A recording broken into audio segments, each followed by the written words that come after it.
NDA కూటమి అధికారంలోకి వచ్చిన తర్వాత సంవత్సరం పూర్తయినటువంటి సందర్భంగా ఈ మధ్యకాలంలో 12వ తారీఖుని ప్రెస్ మీట్ పెట్టుకున్నాం.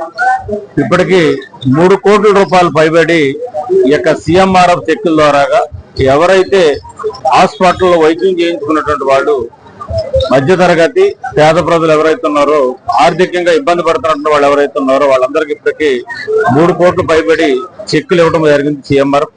ఈ రోజు కూడా మళ్ళీ అదనంగా 27,14,000 రూపాయలు 42 మందికి ఈ రోజు కూడా చెక్కులు మన నియోజకవర్గంలో, కొవ్వూరు నియోజకవర్గంలో వివిధ గ్రామాలకు సంబంధించినటువంటి వాళ్ళందరూ కూడా ఈ రోజు మన ఆఫీసులో, అదేవిధంగా చాగల్లోనూ కూడా ఇవ్వడం జరిగింది. ఈ విధంగా ఎవరైతే ఇబ్బంది పడుతున్నటువంటి వాళ్ళు ఉన్నారో పేదవాళ్ళందరినీ ఆదుకోవడంలో ఎన్డీఏ కూటమి చంద్రబాబు నాయుడు గారు కానీ, పవన్ కళ్యాణ్ గారు కానీ, మోదీ గారి సహకారంతో ఇవన్నీ కూడా చేయడం జరుగుతూ ఉన్నది.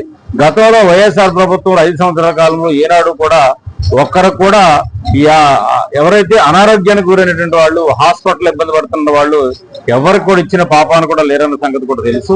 ఒక పక్కన ఆర్థిక పరిస్థితులు ఉన్నప్పుడు కూడా రాష్ట్రంలో ఏదైతే ఇవాళ పేద ప్రజలకి ఇచ్చినటువంటి మాట ప్రకారంగా ఏదైతే ఇవాళ తల్లికి వందనం సంబంధించి కానీ, రైతు భరోసా సంబంధించి కానీ, ధాన్యం కొనుగోలు విషయంలో కానీ, ఈ రోజుని సీఎంఆర్ఎఫ్ లో కానీ ఇట్లాగా ఒక్కొక్కటి గతంలో ఇచ్చినటువంటి హామీలు కానీ, పూర్వం చేసినటువంటి పరిపాలన విధానంలో ఏదైతే ముందుకు తీసుకెళ్తా ఉన్నామో అన్నిటిలో భాగంగా ఇవాళ సీఎంఆర్ఎఫ్ లో కూడా ఆర్థిక ఇబ్బందులు ఉన్నా కూడా ఇవాళ ఎన్డీఏ కూటమి పేద ప్రజలందరినీ కూడా, మధ్యతరగతి ప్రజలందరినీ ఆదుకునే విషయంలో ముందుకెళ్తా ఉంది.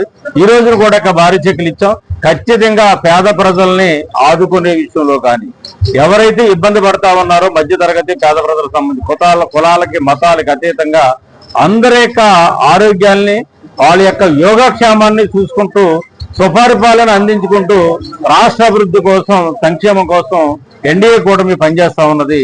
రాబోయేటువంటి రోజుల్లో కూడా ఇవాళ ఆ విధంగానే పనిచేస్తుంది.